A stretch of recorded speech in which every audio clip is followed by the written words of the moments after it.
তো গাইস দেখো, অনেক দিনের ইচ্ছে ছিল একটা মানে জিনিস কেনা। এই জিনিসটা তোমাদের দেখাচ্ছি, ওপেন করছি।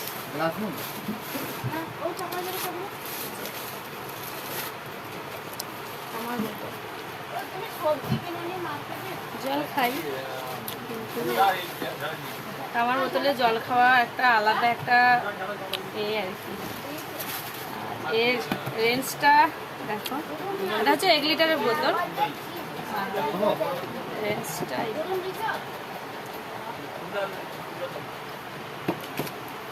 শুধু যাদের অ্যাসিড করে বলে শুনি, অ্যাসিড করে তারাই কি, তারাই না সবাই, কিন্তু তামার বোতলে জল খেলে খুবই উপকারী হয়। তো আমার অনেক দিনের ইচ্ছে ছিল যে একটা তামার বোতল কেনা। তো এটা আজকে ফাইনালি দাদাভাই এই স্বপ্নটা আমার পূরণ করে দিল। যাই হোক, আমি তো একটা কিনে নিয়েছি। তোমাদের সবাইকে বলছি তোমরা একটা করে তামার বোতল রাখো গাছে, ঠিক আছে? তামার বোতলে জল খাওয়া খুবই উপকার। জানো